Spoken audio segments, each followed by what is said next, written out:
De lunes a viernes, Cristian Barken nos invita a cultivar nuestro propio jardín para impedir que el desierto avance. Una hora de autocultivo intensivo, con conversaciones, historias, viajes, pensamientos. Un viaje a la palabra lleno de asombro para desenterrar los tesoros que nos esperan en nuestro propio jardín a la hora del regreso a casa. En Pauta 100.5 FM, aquí comienza Desde el Jardín. Una presentación de Volcán, líder en soluciones constructivas, innovadoras y sostenibles. Lo esencial de toda exploración será volver al propio jardín y ver las cosas por primera vez, decía T.S. Eliot. Queridos y queridas radiovidentes, en este día miércoles me aproximo a mi jardín. Sé que muchos de ustedes están expectantes del partido entre Chile y Perú. Yo tengo otro partido que se va a jugar aquí, un amistoso se va a jugar aquí en el jardín. Un amistoso entre yo y Gastón Sublet, esperando que la mayoría de los goles los meta Gastón Sublet, el sabio de la tribu.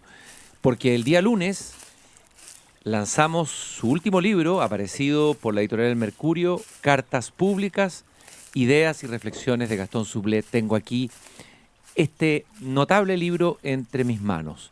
Lo notable de este libro que lanzamos justamente en El Mercurio, en el Club de Lectores, es que durante más de 25 años, Gastón Sublet ha escrito cartas al Mercurio en los que ha dado un punto de vista, una mirada distinta sobre el acontecer nacional, sobre la realidad, sobre medio ambiente, sobre política, sobre educación, sobre fe. Y lo más interesante de todo es primero la persistencia, la permanencia, el estar siempre ahí como la voz que clama en el desierto. Pero al mismo tiempo, detrás de todos estos textos tan heterogéneos, se vislumbra una visión del hombre, una visión del mundo, una visión de Chile, de la cultura, muy importante, porque en estos días las conversaciones en general, cuando se habla de Chile, se habla sobre todo de los elementos superficiales de nuestra identidad, no de lo más profundo, no del alma de Chile, de ese hombre interior que, según Gastón Sublet, está muerto, en una entrevista que le hicieron también en el Artes y Letras este fin de semana. Y dice Gastón Sublet, en una suerte de epígrafe de este libro, que el conjunto de estos textos parece adquirir el carácter de un manifiesto, pues en ellas hay una actitud que puede ser definida como militante, no en el sentido fundamentalista de la palabra, sino en el sentido de una afirmación de valores. Gastón Sublet ha sido militante de valores que son en realidad universales, pero que atraviesan referencias tan distintas como las que maneja él, desde el taoísmo, el confucianismo, el cristianismo, la cultura mapuche, la sabiduría popular chilena. Le dije y le pedí a Gastón que viniera a verme hoy día a mi jardín. Seguramente ya me está esperando sentado al lado de los helechos en un banco de madera. Hace frío, así que dejé prendida un fogón, pero de pellet, porque no puedo prender. Ahí se escucha el sonido del fogón, parece. Sí, está prendidito, está caliente. Y ahí está Gastón Sublet. Me salió a recibir el zorzal. Todo mi jardín está muy animado porque se inicia este verdadero partido, esta final. Gastón Sublet contra el sistema. ¿Quién ganará este partido? Hola Gastón, bienvenido aquí al jardín. Oye, muchas gracias por tus elogios, hombre. Y a todo tu público por tomarse la pena de escucharme, ¿no? Me siento muy contento de estar aquí en esta mesa donde hay helecho y todo tipo de plantas. Me siento en mi quinta de Limache, rodeado de tantos vegetales hermosos. Oye, Limache es tu refugio, en realidad es tu casa. Y me gustaría que me hablaras un poco de ese espacio que es tan importante para ti hoy día. Sí, mira, es un valle muy hermoso que está rodeado de cerros. Es muy poético, está declarado reserva de la biosfera por las Naciones Unidas. Y Yo creo que de lo que hay en la quinta región estéticamente es lo más hermoso, ¿no? Y es una quinta con árboles añosos, con Sí. paltos. ¿Cómo es ese jardín tuyo? Mira, es una de las últimas quintas tradicionales que van quedando con una casona vieja, bonita, claro, bonita, construida por un genovés, en la forma de una vila genovesa, y hay árboles que superan los 100 años dentro. O sea, lo último que va quedando de ese Chile que ya prácticamente no existe casi en ninguna parte, ¿no? Del Chile profundo, ¿no? El Chile profundo, sí. ¿Esa casa cuántos años tendrá? Mira, la casa empezó en el siglo XIX Imagínate. y se rehizo en 1930. O sea, esa casa tiene más de 100 años. Su habitante tiene casi 100 años, pero se ve como un joven adolescente, solo que con barba blanca. Me refiero a Gastón Sublet, estás con tu mujer ahí en esa casa, que es pintora, yo he estado en esa casa. Sí. Y a veces aparece Gastón Sublet con una flauta, como el flautista Amelina, tocando la flauta. ¿Eso lo haces habitualmente? Mira, yo tengo varias flautas, entre ellas la que más cercana de mí es la quena, porque es la flauta latinoamericana. Pero tengo flautas chinas también. ¿Flautas chinas? Sí, y una de ellas me la regaló nada menos que Mao Zedong. No, ¿estuviste con Mao Zedong alguna vez? No, él me la mandó desde Beijing a la Embajada de Chile en Francia por haber ayudado al pintor José Venturelli en una exposición sobre el pueblo chino en París. Como premio me mandó 2 flautas chinas muy lindas. También las toco. También toca la flauta china. Y hay una máquina de escribir, porque tú no escribes en el computador, ¿no es cierto? No. Ni miro la pantalla, ni sé manejar un computador. Ya, y todo lo haces en esa máquina de escribir, y me imagino que estás, a veces, ¿cuáles son las horas que usas para escribir? ¿La mañana, la noche? ¿Cuándo escribes, Gastón? Mira, yo creo que lo más fuerte, si es muy urgente, trabajo mañana y tarde. Pero si es algo que se va haciendo en etapas, trabajo en la tarde. Yo a partir de las 4 hasta las 7:30, 8, más o menos, sin parar, escribo a esa hora. Me imagino que la relación tuya con la tierra debe ser una relación importante. Vi un fragmento de un documental que se está haciendo sobre ti, entrando en un bosque de árboles chilenos, y tú decías algo muy bonito, no recuerdo exactamente la expresión, pero tú te sentías ahí como en casa, ¿no? Y me gustaría saber cuál es tu relación y ha sido tu relación con la naturaleza de Chile. Sí. Mira, ese es un lugar notable que se encuentra en la Ruta 5, pero entrando por un camino de tierra muy largo hacia adentro, ¿no es cierto? La gente normalmente no hace eso, sigue por la ruta a gran velocidad. Pero ¿La ruta en dirección a dónde?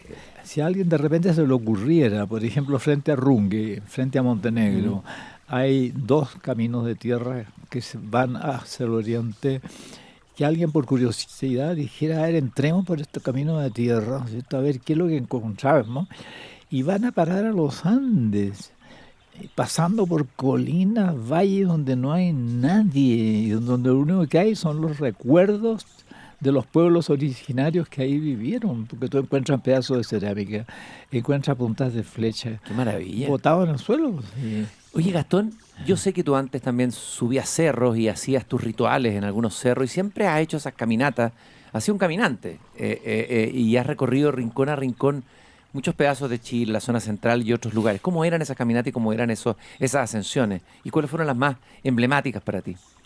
Mira, yo creo que es como algo de la memoria genética, porque la humanidad fue itinerante. Antes de ser agrícola y habitante de un lugar y vivir una vida sedentaria, el hombre vivió la aventura permanente de la itinerancia y caminaban, a veces las comunidades caminaban hasta 1000 kilómetros. ¿No sé? Qué impresionante, hay que pensar que los primeros hombres que llegaron acá cruzaron un estrecho de Bering, ¿no? Y hicieron una caminata, esa sí que fue una caminata. Yo creo que lo que a mí me pasa es como que en mí y en ciertas personas que son muy cercanas a mí, se revive esa memoria genética de la aventura de caminar y caminar. O sea, el caminar para nosotros adquiere un carácter ritual. Es un encuentro con el magnetismo de la tierra, con la magnificencia de los bosques, el aura maravillosa, majestuosa de las montañas. Para nosotros es una experiencia religiosa, fíjate. Estoy con Gastón Subleta aquí en el jardín. Vamos a iniciar una caminata. El partido que se está jugando aquí es el más importante de todos. Tenemos que ganarle al otro partido, a pesar de que nuestras almas están divididas. Obviamente queremos saber qué va a pasar con Chile. Pero aquí estamos con el Chile profundo. Estamos con una persona que ha sido testigo, que ha sido también la voz que ha recuperado ese Chile profundo a través de la investigación de la sabiduría popular. El haber conocido tan directamente a Violeta Parra hace de Gastón Sublet tal vez uno de los últimos eslabones de ese contacto que no debiéramos perder con el Chile esencial, con el hombre interior chileno. Y como vamos a caminar, Gastón, por este jardín, vamos a dar una vuelta para no morirnos de frío, vamos a hacerlo ritualmente. Te propongo escuchar en este tocadisco ochentero un tema muy bonito. No sé si ubicas tú al cantautor cubano Silvio Rodríguez. Por supuesto. ¿Te gusta? Pero por supuesto, pues, hombre. Ya, entonces vamos a escuchar este tema, te lo propongo, que se llama Vamos a andar. Ya. Y reflexiones en Ediciones El Mercurio, que reúne muchas cartas que escribió durante más de 20 años sobre distintos temas, a veces entrando en algunas polémicas, polemizando directamente, incluso con algunos columnistas del mismo Mercurio, con personajes importantes de la vida nacional, con Carlos Peña, con Jorge Edwards, con José Joaquín Brunner, hasta con Bill Gates entró a debatir Gastón Sublet en estas cartas. Y en una de las cartas, Gastón, y Gastón está aquí en mi jardín, estamos calentándonos las manitas, los pies. ¿No trajiste tu poncho, Gastón? ¿Eh? No lo traje. Sí. Pucha, qué pena que no trajiste el poncho, porque ese poncho tengo la sensación que ahí estás más protegido del frío. Estamos calentándonos en esta estufa de pellets que tenemos acá. Lamentablemente no podemos encender un fogón por el tema de la contaminación en Santiago. En una de las cartas que tú escribiste el 12 de agosto del 2009, tú decías que el acontecer nacional nos demuestra día a día que la calidad de los humanos va descendiendo de un modo alarmante. La calidad humana de los chilenos va descendiendo de un modo alarmante. Y eso porque desde hace muchas décadas nuestra educación viene siendo despojada de sus aspectos formativos. Más nos preocupa en el crecimiento de la economía y el avance de la tecnología que el tipo humano que estamos produciendo. Y sigues afirmando, y todo esto para, comillas, servir al país, cualquiera sean las consecuencias de un tal servicio en el plano psicológico y moral. Me quiero detener en esta primera idea muy fuerte de que estaríamos ya, esto lo dijiste en el año 2009, me imagino que esto mismo lo sigues afirmando, tal vez con más fuerza, no sé, cómo lo ves, en el año 2019, esta especie de decadencia espiritual y sobre todo esta afirmación tan tremenda, que la calidad humana de los chilenos va descendiendo. ¿En qué sentido? ¿A qué te refieres con la calidad humana de los chilenos y cuál es ese descenso de calidad? Mira, el descenso de calidad humana es a nivel mundial, creo yo. Y Chile participa de eso, por supuesto, porque estamos todos involucrados en un mismo modelo de civilización. Y ese modelo de civilización es puramente económico y tecnológico. Aleja al hombre de lo natural, aleja al hombre de sus aspectos profundos. Acelera todos los procesos, neurotiza a las masas y los uniforma en una mentalidad promedio. Entonces, los empobrece interiormente de una manera trágica. Ahora, empobrecido de lo más noble que uno tiene dentro, se transforma en un individuo que va cayendo cada vez más sin darse cuenta en la vulgaridad, en la falta de respeto, en la falta de consideración. Bueno, y ese es el fenómeno muy extendido de la corrupción a nivel nacional, ¿no? Tú ves instituciones que eran orgullo nuestro, ¿no es cierto? Ya enredadas en asuntos sexuales y en asuntos de dinero. Entonces tú ves que es una especie de mezquindad interior que va jibarizando psicológicamente al miembro de la sociedad, sin que esas personas se den cuenta, porque los referentes se van debilitando, los referentes trascendentes se van debilitando. En principio todos sabemos que hay que respetar al prójimo, que hay que amar al prójimo como a sí mismo, que hay que obrar rectamente, todos lo sabemos, pero eso se va debilitando cada vez más. Y se va debilitando la fe también, porque esta es una cultura que tenía a Jesucristo como modelo, y ese modelo se va debilitando también. Ahora, Gastón, ¿en algún momento de la historia de Chile hubo una calidad humana? ¿Hubo alguna cultura? ¿Hubo de alguna manera un modelo? ¿Hubo referentes, como decías tú? ¿Qué era esa cultura? ¿Cuál era la cultura chilena genuina, auténtica, que se habría estado perdiendo en estas décadas? ¿Y cuáles serían los pilares de esa cultura?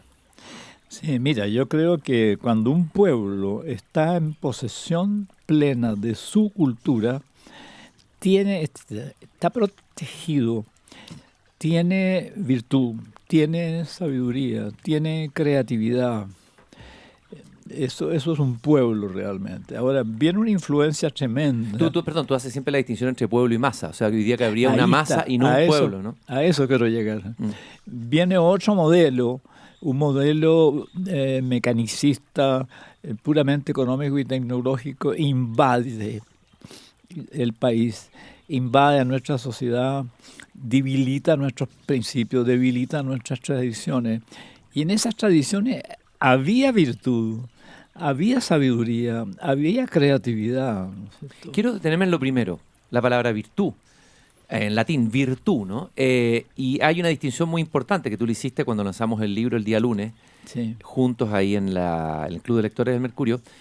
Tú hiciste una distinción muy interesante entre virtud y moral. Sí. La diferencia, y yo creo que esta distinción vale la pena compartirla.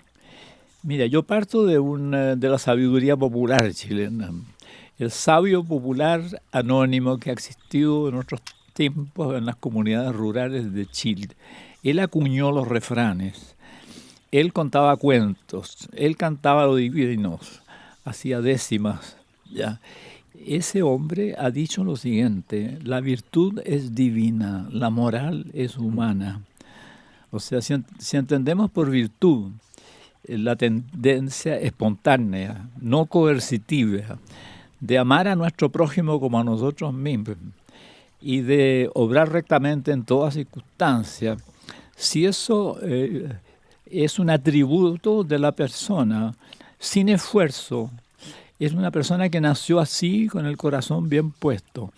Eso es virtud y es excepcional. Por eso el sabio popular considera que eso es un don del cielo, que no es Sí, porque tiende a veces a confundir. no lo ha fabricado. Claro, uno. tiende a confundirse virtud con moral. Y a veces lo que ha prevalecido más bien un discurso moral o moralista o una moralina, ¿no? Y es bueno que tú hagas esa aclaración, Gastón. Claro, porque la moral es coercitiva. Uno no tiene virtud, no le nace amar a su prójimo espontáneamente, pero tiene que forzarse a hacerlo porque está bien visto por el medio social en que vive, como tú quieras, ¿no? Por eso la moral se quiebra tan fácilmente, pero la virtud no se quiebra. Ahí está la diferencia. Me imagino que entre los cuentos que recopilaste con Fidel Sepúlveda, que Fidel Sepúlveda también recopiló, y hay un volumen muy grande de cuentos populares chilenos, tiene que haber algún cuento en donde esté presente la virtud. Si tú tuvieras que recomendar un cuento que pudiera uno leerle a sus propios niños, o leerlo uno mismo como adulto, porque uno puede seguir leyendo esos cuentos tradicionales, ¿no? ¿Qué cuento popular chileno recomendaría, Gastón? Mira, hay uno que yo considero que es el más perfecto de todos. Perdón. Ahí tienes agüita, mira. Ahí tienes un vasito de agua pura de la cordillera de aquí del... Que se llama El pájaro malverde. El pájaro malverde. Y más o menos, ¿qué cuenta ese cuento? ¿De qué trata El pájaro malverde? Mira, es simple, se habla de un rey, ¿no? Donde todo el mundo es feliz, supuestamente, porque el rey era muy justo y sabio, pero el rey de repente perdió la vista. Y nadie supo por qué ni cómo curarlo. Entonces una viejita del pueblo, el ser más postergado del pueblo, se le aparece una señora radiante como la Virgen y le dice: ve a decir al rey que no recuperará la vista mientras no le pasen por los ojos una pluma del pájaro Malverde. ¿Y qué se está diciendo ahí? ¿Qué se está diciendo? Pérdida de la vista significa pérdida de la sabiduría. Ceguera. Claro, una ceguera espiritual. Ceguera espiritual. Claro. En ese momento, los sabios del reino no saben lo que le pasa al rey, ni saben cómo curarlo. ¿Quién lo sabe? El último ser de la sociedad. O sea, conclusión, cuando viene una decadencia espiritual grande, la solución no viene de las cúpulas, viene de la base popular. De ahí viene, del hombre anónimo. Siempre se ha creído al revés, de que las sociedades las impulsan las élites y que es muy importante la élite que tengamos, pero tu planteamiento es inverso. Es muy importante el pueblo que tengamos, ¿no es cierto? Exactamente. Y se genera en la juventud. Yo he hecho encuestas y veo la madurez a que ha llegado, por lo menos la juventud universitaria. Claro que eso es una élite, obviamente, pero mis alumnos han cambiado mucho. Yo diría que hay sabiduría en el joven de hoy, en cierto sector de la juventud. Hay sabiduría, siendo que la palabra sabiduría antes era atribuible solo a los ancianos, ¿no es cierto? Ahora es al revés. El joven tiene sabiduría, y por eso es que escribí un libro que no se puede publicar naturalmente, que se llama Sabiduría y Malestar Juvenil. ¿Y por qué no se puede publicar, Gastón? Porque es demasiado trágica la visión que estos jóvenes tienen del momento histórico que está viviendo el mundo y el estado en que está la sociedad, ¿no es cierto? Yo creo que, bueno, como se hizo dentro de una universidad, a la universidad prefiere no publicarlo. Me imagino. Gastón, cuando uno te escucha, uno podría tender a decir, uy, Gastón Suplet tiene nostalgia del pasado, todo pasado fue mejor. Pero la historia humana también está hecha, y lo sabemos, el siglo XX fue una seguidilla de catástrofes, de horrores, de destrucción, de devastación, de deshumanización. También el siglo XIX tiene sus yayas, por decirlo así en lenguaje popular. La Edad Media, o sea, todas las épocas humanas muestran horrores, abismos, deshumanización. O sea, parece que el hombre ha estado en este combate entre la luz y la oscuridad siempre. ¿Por qué ahora tu diagnóstico es mucho más crítico del presente, de lo que estamos viviendo hoy? Y no de las cosas que pasaron antes, que a lo mejor nos llevaron a estar como estamos hoy. Sí, mira, este es el despegue de la sociedad industrial a comienzos del siglo XIX, ¿no es cierto? Lo que se pensó ser un bien para la sociedad llegó a un grado de desmesura tan grande que ya la humanidad no necesita esta maquinaria gigantesca. Hay un axioma de la sabiduría taoísta china que dice: cuando una cosa adquiere cualidades extremas, se transforma en su contrario. O sea, algo que se pensó para bien del hombre ahora está destruyendo la vida, ¿no es cierto? Es tal el grado de desmesura que adquirió esta maquinaria del mundo, de los emprendimientos industriales del mundo, de esta cultura solamente económica y tecnológica, que se está transformando en un elemento destructivo de la vida. Bueno, tú ahí usaste una palabra, desmesura. Lo hemos comentado varias veces en el programa contigo y con otros entrevistados, que el pecado más grande para los griegos era la hubris, la desmesura. Y que en el Tao siempre está esta búsqueda de la medida, ¿no? Del equilibrio, bueno, en general en toda la sabiduría. Y también en la sabiduría popular había como una suerte de defensa instintiva contra esa desmesura. ¿Está presente eso en la sabiduría popular chilena de los campos? Sí, mira, hay innumerables refranes acuñados por el pueblo y recogidos por nuestros antropólogos de boca del pueblo a fines del siglo XIX, comienzos del XX, en que se habla de este equilibrio. A veces se habla en forma un poco hermética. Por ejemplo, regla y compás. Cuando más Con la regla tú haces un cuadrado, que es el mundo material. Con el círculo, con el compás haces un círculo, que es el mundo espiritual. Entonces, ¿a qué te llama el sabio? Te llama a equilibrar lo material con lo espiritual. Da la impresión que la humanidad de hoy solo conoce el cuadrado, no conoce el círculo. Bueno, pero aquí lo estamos trazando contigo en este jardín, estamos tratando de trazar este círculo en este día miércoles. Hace frío en el jardín, pero las palabras de Gastón Sublet de alguna manera calientan el corazón, calientan el espíritu. Vamos a ir a una pausa, pero antes quiero decirte, Gastón, que este programa cuenta con nuevos auspiciadores, lo que es una señal de esperanza y positiva. Este pequeño oasis que hemos abierto aquí en medio de una situación donde, bueno, esa frase que dijo Nietzsche, ¿no? El desierto avanza. Sí. Dijo alguna vez, ¿no? La desertificación, pero no la desertificación exterior, sino la interior. Lo importante que es tener jardines, tener pequeños oasis en ese desierto que avanza. Hay un programa con salud que se llama Camina Contigo y que consiste en acompañar a los pacientes que están pasando por un proceso de salud muy complejo, como enfermedades cardíacas u oncológicas. Y ese programa invita de alguna manera a aquellos que están viviendo esa situación tan extrema, tan radical de enfrentarse incluso a la posibilidad de la muerte por una enfermedad dura, a expresar a través de la pintura, a través del arte, de los cuentos, de la historia, de la palabra, lo que me parece muy interesante. Tiene que ver también con toda una tendencia que hay en el mundo de la medicina narrativa. Aquí tengo en mis manos un librito que es Caminos, acompañar, enfrentar y aconsejar. Tengo dibujos de muchos pacientes de todas las edades. Y tengo un cuento cortito del que voy a leer solamente un fragmento como ejemplo de este proyecto Camina Contigo Con Salud. Del orgullo de un inmortal a la realidad. Fue escrita por un hombre anónimo, un NN, Sergio Fuentes Díaz, 62 años, Estación Central. Cuando empecé este camino, mi orgullo y mi ego superaban mi estatura. Me sentía inmortal. Soy retirado de la Armada de Chile. Un comando con miles de especialidades a mi haber. Fuertes síntomas se fueron apoderando de mis noches, días interminables de exámenes y peregrinando de clínica en clínica hasta llegar a un diagnóstico de cáncer. Y ahí comienza toda una reflexión de colocar en palabra esa situación de verse frente a frente con la absoluta fragilidad humana. También quiero decir que Volcán, líder en soluciones constructivas, innovadoras y sostenibles, auspicia este programa, porque queremos un mundo mejor. Volcán, líder en soluciones constructivas, innovadoras y sostenibles, trabaja continuamente en aumentar el porcentaje de reciclado de sus productos. Visítanos en nuestra página web www.volcan.cl. Estamos con Gastón Sublet, el partido sigue, la noche sigue, estamos en el jardín, regresamos en unos minutos.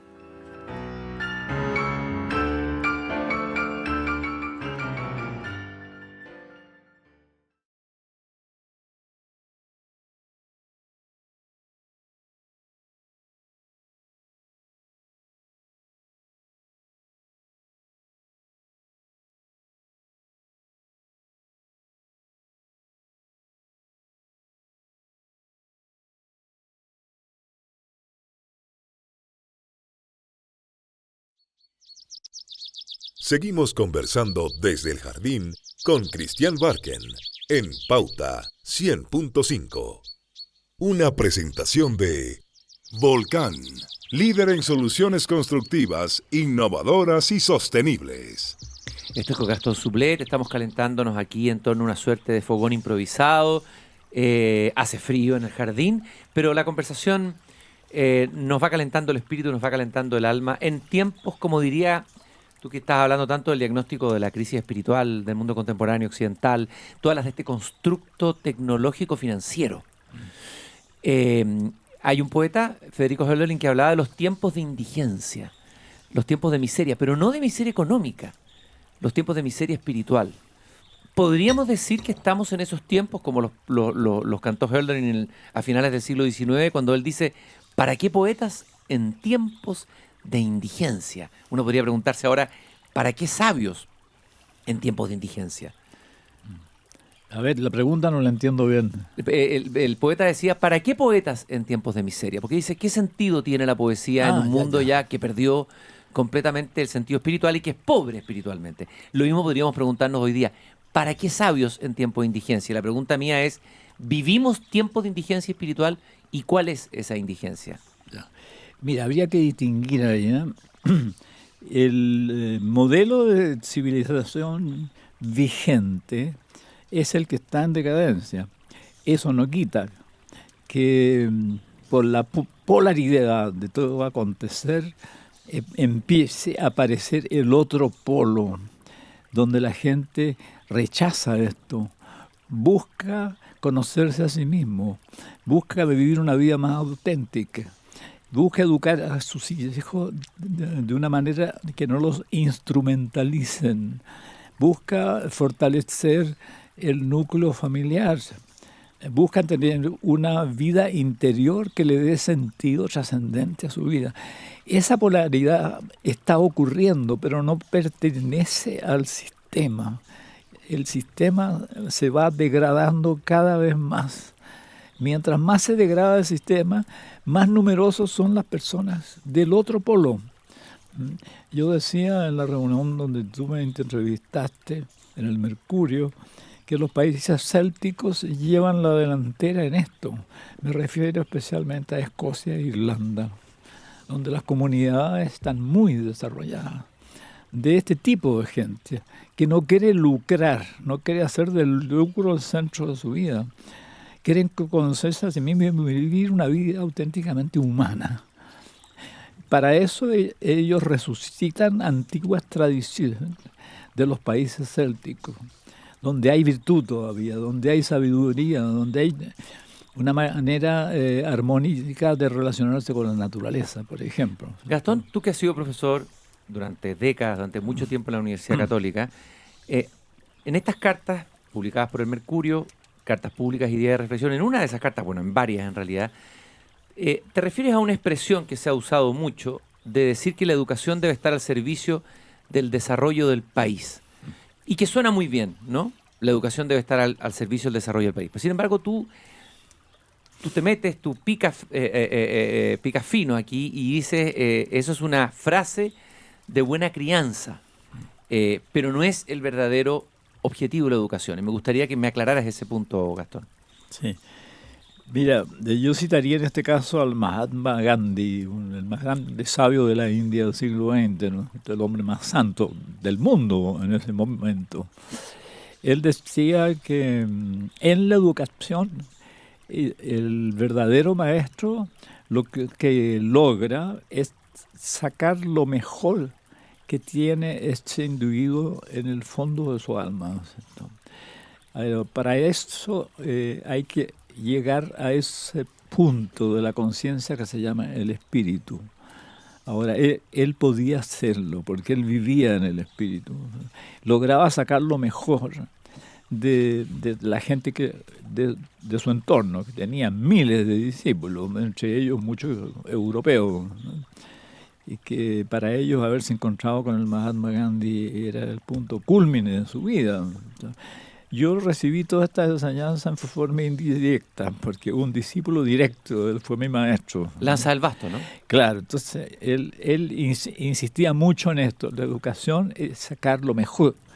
El maestro debe saber sacar lo mejor del alumno o del discípulo, lo cual equivale a una conversión espiritual, ¿no es cierto? De alguna manera eso tiene mucho que ver con una idea de Gabriela Mistral que dice que el profesor o la profesora es como un partero o partera que hace nacer esa parte del alma, ese ser posible, potencial que está dentro del alumno, ¿no? Entonces, claro, lo que tú estás diciendo acá es que aquí se está planteando la educación en el fondo al servicio de un modelo pragmático y no como el Papa Benedicto dijo que era el sentido de la universidad, en contraposición al sentido utilitario, un camino hacia la verdad. Son dos visiones muy distintas. Absolutamente. Y eso se perdió en la universidad. ¿Qué está pasando hoy día en la universidad? Mira, excelentes humanidades tienen la Universidad Católica, la Universidad de Chile, la Universidad de Valparaíso, la Universidad Alberto Hurtado. Excelente, pero todos están conscientes que no es suficiente. El desafío de ciencia y tecnología es tan poderoso, inteligencia artificial, ¿no es cierto?, que hay que reforzar las bases de la filosofía, la sociología, la psicología, la literatura, ¿no? Hay que reforzar esa parte, de tal manera que no sea solo un saber erudito, sino que el alumno saque de ese saber erudito algo que le sirva para su vida. Eso tiene que ver de alguna manera cambiar el eje, cambiar la prioridad, incluso revertir, tú mismo lo dices, la mirada desde el mundo exterior hacia el sí mismo. Claro. Y esto tiene que ver con Confucio, algo tiene que ver con el modelo confuciano, ¿no?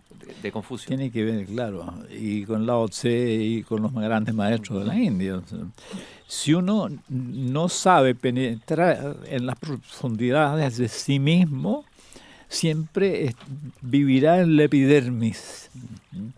Y será juguete de la publicidad, será juguete de lo que se dice y se hace normalmente, nomás.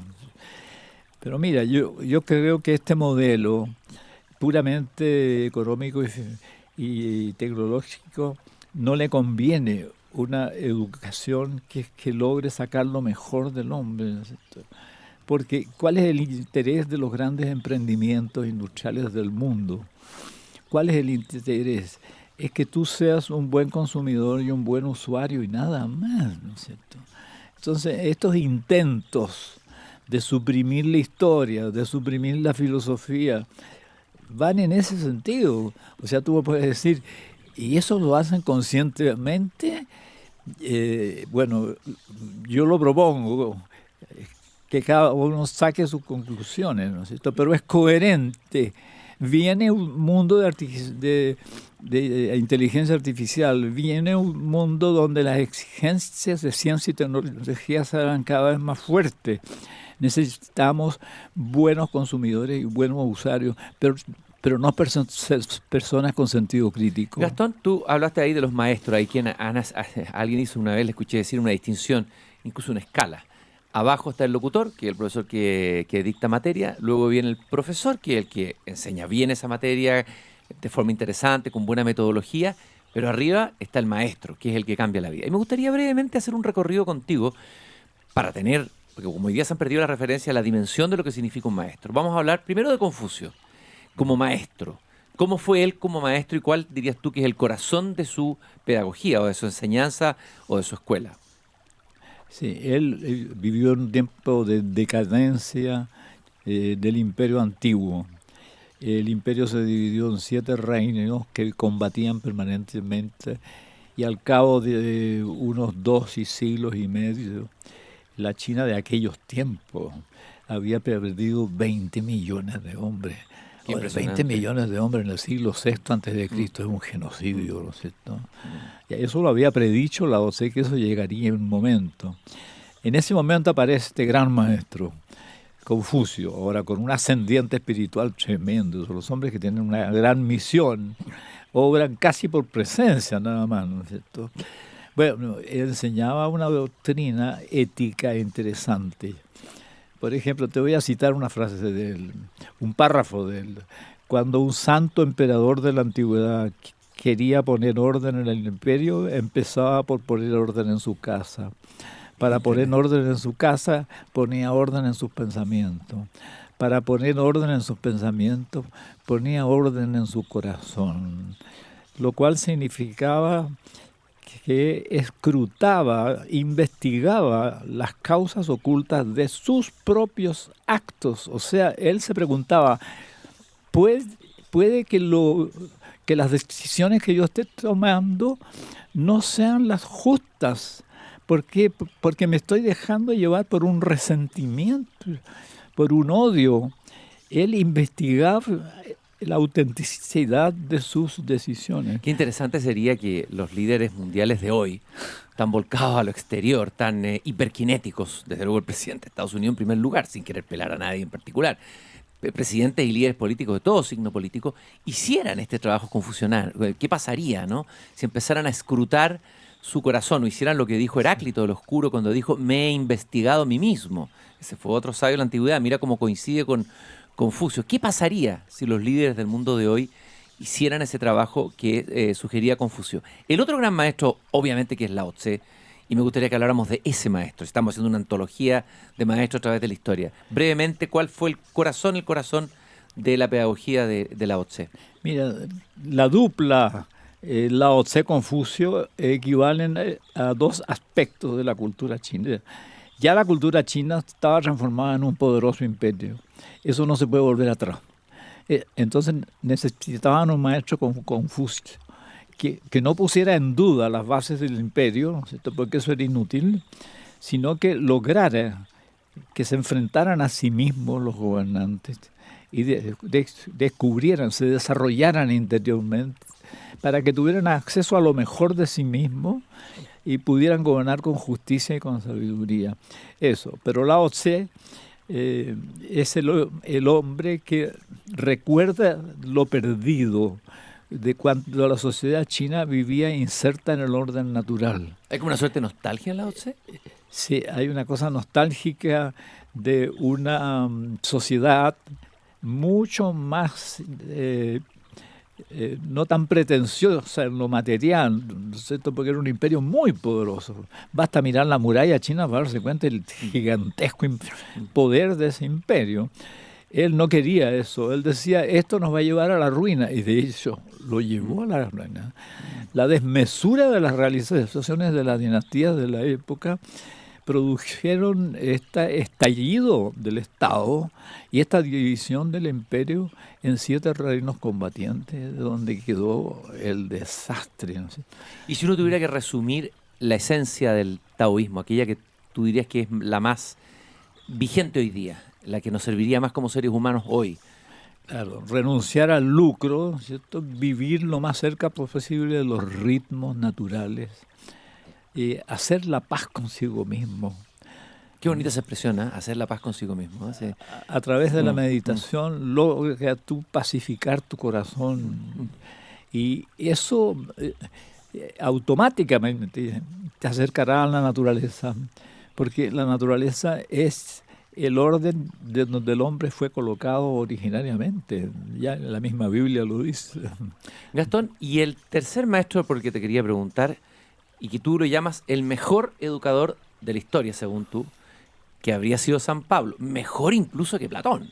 Es bien radical tu afirmación en una de las cartas que publicaste en este libro que estamos comentando, a partir del cual estamos hablando, un libro que acaba de lanzar Gastón Sublet por Ediciones El Mercurio, Cartas Públicas, Ideas y Reflexiones. ¿Por qué San Pablo es mejor educador que Platón? Mira, San Pablo de Tarso. Platón creó una gran escuela filosófica, al punto que todos los filósofos dicen, de todas las épocas, de que toda la filosofía que se ha escrito no es más que un comentario a Platón. Es el más grande filósofo de todos los tiempos y creó una gran escuela. Pero el problema es que eso no cambia cualitativamente a la sociedad, sino que es el alimento espiritual de una élite, en el fondo, que entiende los diálogos y que vive en esa problemática intelectual. Ya, pero Pablo, en un imperio de una sociedad absolutamente dominadora, esclavista, ¿no es cierto?, de soluciones de fuerza, que domina por la fuerza, que puede ir a la Galia y matar a 100.000 hombres y no se arrugan, ¿no es cierto? En esa sociedad generó un hombre nuevo, un hombre que ama a su prójimo como a sí mismo, que comparte, incluso muchos de ellos que venden todo lo que tiene para compartirlo con la comunidad, que se perdonan a sí mismos, que perdonan a los demás, que no juzgan temerariamente, sino con misericordia a su prójimo, que viven en armonía. Ese hombre no existía en esa sociedad. Y dime tú, en apariencia, en una sociedad rica y poderosa como la romana de aquellos tiempos, que no daban ni un peso por estas pequeñas comunidades de gente de clase media baja que fundó Pablo en Grecia sobre todo, ¿cierto? Y salta tú 4 siglos. ¿Qué pasa después? El emperador Constantino observa su imperio y se da cuenta que está lleno de comunidades que tienen como doctrina la que predicó este loco de Pablo, ¿cierto? y son tantas que cubren todo el imperio. Entonces, dice, la verdadera estructura espiritual de mi imperio ya no son los dioses, porque nadie cree en los dioses, es el cristianismo. Entonces, llamemos a los obispos y hagamos un concilio para formular una doctrina que unifique toda esta estructura espiritual del imperio, y ese es el concilio de Nicea. Y poco tiempo después, el emperador Teodosio no le queda otra que nombrar al cristianismo religión oficial de su imperio. Pero ¿dónde partió esto? En un carpintero que nadie conocía y que terminó clavado en un palo, ¿no? Bueno, otro maestro. O sea, ojo con los maestros. Y habría que decir que hay escasez de maestros, pero sin embargo, muchos te consideran a ti maestro. Y como te han hecho la pregunta, tú te ríes de eso, yo lo sé. Incluso te incomodas cuando te decimos maestro. Pero la pregunta sería, ¿qué tipo de maestro necesitamos para nuestro tiempo? Porque cada maestro tuvo que ver con su tiempo. Pablo de Tarso con el contexto griego en el que trabajó y el mundo romano. Bueno, todo ese contexto que corresponde a una época. Confucio tiene que ver con el tiempo de la civilización, del imperio, etc. Lao Tse, otro momento. ¿Cuál sería el arquetipo del maestro para este tiempo, para este siglo XXI? Si uno tuviera que nombrar las cualidades o características del maestro que vendrá o de los maestros que vendrán, ¿no? Mira, yo tengo una teoría bastante especial sobre esa pregunta tuya, en este sentido, de que en el pasado la fórmula fue, aparece el gran maestro y la gente lo sigue, ¿no es cierto? Hoy día la fórmula es distinta, no hay maestros, es el pueblo mismo que de repente le cae la teja y se da cuenta cómo tiene que vivir para salvarse de este horror que estamos viviendo. Porque la vida moderna no es feliz. La sociedad moderna, la ciudad moderna, ha excluido la felicidad. Este modelo de civilización se soporta, pero no es feliz. Nadie es feliz en el metro, nadie es feliz en la calle contaminada con óxido de nitrógeno. Nadie es feliz en un ascensor. Nadie es feliz en un bloque, ¿no es cierto?, que parece un cuadrado. En un gueto vertical, ¿no? Claro, nadie es feliz en eso. Ahora solamente van a la playa o después suben una pequeña colina, ahí se sintieron felices, ¿no? Y después vuelven, regresan. Claro. Interesante lo que tú dices, que ya es la época que no hará maestro. Creo que Buda dijo por ahí alguna vez que cuando él volviera ya no iban a haber maestros, y uso una palabra que se me olvidó, pero van a ver, el maestro va a ser el amigo, ya no va a ser el gurú, digamos, el que tiene toda la verdad. El maestro como amigo, bueno, como acompañante de este pueblo al que le cayó la teja, como dices tú, ¿no? Claro. Ahora le toca al pueblo, digamos. El pueblo está descubriendo la sabiduría por sí mismo, en circunstancias excepcionales de su vida. Y eso es un síntoma extremadamente esperanzador de que esto está ocurriendo como un fenómeno ya sin una cabeza que guía a los demás, ¿cierto? Como que él sabe y nosotros no sabemos. Y recurrimos a él porque él sabe. Eso se acabó. Las personas que de repente descubren cómo vivir armónicamente con su prójimo y con el medio, es un fenómeno espontáneo que le ocurre de repente a cualquiera. Es interesante esto porque me recuerda un poco lo que hizo Krishnamurti en el momento en que había alcanzado la máxima popularidad en Inglaterra. Se había formado prácticamente una comunidad, casi por decirlo, una iglesia en torno a él. Y él decide un día, llama a los discípulos y se acabó, esto se disuelve, ya no hay más maestros, no hay más iglesia, no hay más comunidad, no hay nada. Los dejó solos, ¿no? También lo que dice el Zaratustra de Nietzsche, no dice, no se acerquen demasiado porque yo puedo caerles encima, le dice Zaratustra, el maestro, y puedo aplastarlos como una estatua, ¿no? Entonces, ahí hay un adelanto tal vez de lo que tú estás diciendo hoy, claro, que me parece muy interesante, que es que esta es la época no de los maestros, sino que el maestro es el pueblo. Ahora, el pueblo, no la masa. No la masa. Porque, claro. ¿qué es lo que tenemos hoy día según tú? Tenemos multitudes, consumidores, televidente, habría que agregar usuarios de Internet. A ver, pero ahí no hay hombres, No, no hay. no hay seres humanos. El ser humano ha sido vaciado de su aspecto esencial. Yo creo que lo esencial es virtud y sabiduría. Eso es lo esencial. Bueno, agreguemos fe también, ¿no es cierto? Fe, virtud y sabiduría. Eso es lo esencial. El hombre ha sido sistemáticamente separado de eso. Solo para que viva aproblemado. Antes la vida era un don, ahora es un problema que se soluciona con recursos financieros, tecnología apropiada y capacitación. Coaching. Tienes que agregar. Horror vivir en ese mundo. Tienes que agregarle el coaching, porque está muy de moda el coaching. Tú te agarras de una frase en tu libro, Cartas Públicas, Ideas y Reflexiones, un verso de Neruda que has citado varias veces, que dice: quien conoce el quién soy, conocerá el quién eres. Tú mismo te sorprendes que dentro de la poesía de Neruda hay un fermento, hay un sustrato de sabiduría, claro, que él mismo tal vez ni siquiera se daba cuenta.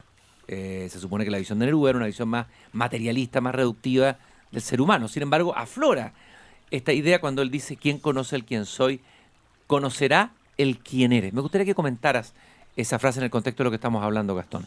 Sí, es curioso, ¿no es cierto?, que un hombre tan ensimismado como aparece en su poesía, joven, y después podía haber caído en un egocentrismo egoísta en el fondo, aislarse del resto por la visión trágica que ve, de la cual da testimonio en su residencia en la tierra. Y sin embargo tuvo una tremenda solidaridad con los que sufren. ¿De dónde sale eso? Entonces mi teoría es la siguiente: ese periodo de ensimismamiento tremendo, que pudo haber terminado en un egocentrismo atroz, es en algún sentido un auténtico entrar en sí mismo. Él descubrió el sí mismo. Ahora, cuando eso lo sostiene Confucio, cuando uno logra descubrir el sí mismo en uno, profundizando en lo mejor que uno tiene, eso es una experiencia esencialmente humana que te capacita para conocer a los demás. Entonces, él, habiendo penetrado en lo más profundo de sí, ahí está la raíz de su solidaridad con los hombres, especialmente con los que sufren, ¿no es cierto? Estoy con Gastón Sublet, ya es de noche, hace frío, pero nos hemos ido calentando al calor del fogón de estas palabras. Una de las cosas que sorprende en ti, Gastón, es que tú todavía tengas casi incólume tu fe. Me refiero a tu fe religiosa, porque tú eres seguidor de Confucio, Lao Tse, del pensamiento mapuche, pero sigues siendo cristiano y católico. Sí. Bueno, te ha tocado ver una parte importante de la historia de la Iglesia Católica. La Iglesia Católica ha sufrido, vamos a llamarlo una crisis, o otros hablan que es una decadencia o un desmoronamiento, que se habría derrumbado y que se estaría finalmente descomponiendo definitivamente la Iglesia Católica. Y sin embargo, tú sostienes una especie de fe de carbonero. ¿Y tienes fe en qué? En medio de esta crisis, ¿cuál es tu lectura de esta crisis profunda de la Iglesia? ¿Y cuál es la esperanza para sostener todavía esa fe? Mira, yo hago una distinción. La Iglesia como institución jerárquica, ¿no es cierto? Eso es lo que está en crisis. Pero la Iglesia originariamente es pueblo de Dios. El pueblo de Dios es incólume. No puede el mal triunfar sobre el pueblo de Dios en forma definitiva. No puede. En cambio, la institución jerárquica puede derrumbarse entera y se buscará otra forma de organizarse. Pero esta institución jerárquica que empezó en tiempo de Carlomagno o de Constantino, eso es lo que está en crisis hoy. Y hay grandes vacíos en la formación de los sacerdotes. ¿Cuáles son los grandes vacíos? Mira, yo he ensayado dialogar con muchos seminaristas o sacerdotes jóvenes, y yo les hablo del conocimiento de sí mismo y ellos reaccionan como si escucharan por primera vez esa expresión. Y me dicen, bueno, el conocimiento de sí mismo nos llevaría a ser egocéntrico. Entonces yo digo, pero esta gente ignora el ABC de la sensatez humana. Entonces yo, para no usar una idea mía, les cito un refrán popular chileno que dice: quien no se conoce a sí mismo se asesina. ¿Por qué? Porque queda sujeto a los impulsos. Queda con los impulsos sin control. Pueden producir un quiebre moral en una persona que no se conoce a sí mismo. Es lo que ha pasado en una parte de la Iglesia Católica, en los sacerdotes, en algunos elementos de la jerarquía. Y tal vez lo que ha pasado ahí es que se ha reducido la fe a un conocimiento, casi una papilla, que se les entrega a los creyentes desde el púlpito y que la entrega siempre a alguien que está arriba, que tiene el control del poder y la jerarquía, pero no se ha hecho la pega del autoconocimiento. Claro, y en el autoconocimiento uno descubre también la sombra, la luz, todo eso, pero eso está escondido, ¿no? Carl Jung de alguna manera también atisbó esta carencia en las religiones. Si el ejemplo, mira, que nos dan ciertos sacerdotes que nosotros teníamos una alta idea de ellos y después hemos sabido cosas espantosas de su vida privada, se debe a que perdieron el control de sí mismo. Y el control de sí mismo primero supone el conocimiento de sí mismo. Gastón, lamentablemente el tiempo, pero el tiempo cronológico, no el tiempo del Kairos, que es el verdadero momento. Yo creo que hemos estado en estos minutos cuando estoy contigo, siento que estoy en el Kairos, no en el Cronos. Pero el dios Cronos es el que domina estos tiempos. Obvio. Nos ha pisado los talones, un dios devorador.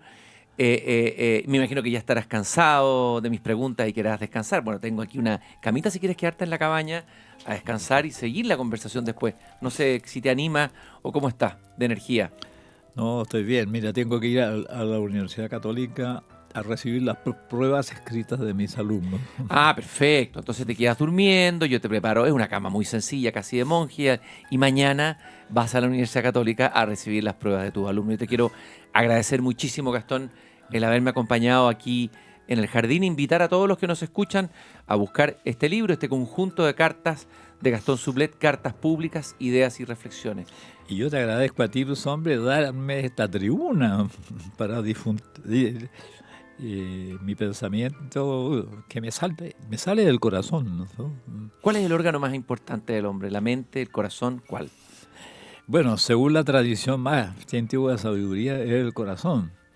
Porque el corazón ve, siente y presiente. El cerebro es nada más que una computadora. Qué bonito eso, que el corazón ve, siente y presiente. Presiento que nos encontraremos de nuevo, Gastón, muy pronto. Quiero decirles también que desde el jardín, el programa del jardín que se transmite desde este jardín en el que estamos con Gastón Sublet, es auspiciado por Volcán, líder en soluciones constructivas, innovadoras y sostenibles. Porque queremos un mundo mejor, Volcán, líder en soluciones constructivas, innovadoras y sostenibles, trabaja continuamente en aumentar el porcentaje de reciclado de sus productos. Visítanos en nuestra página www.volcan.cl. Oye, un abrazo muy grande, Gastón. Igualmente. Oye, pero la próxima vez tenés que traer tu poncho para prestármelo. Sí.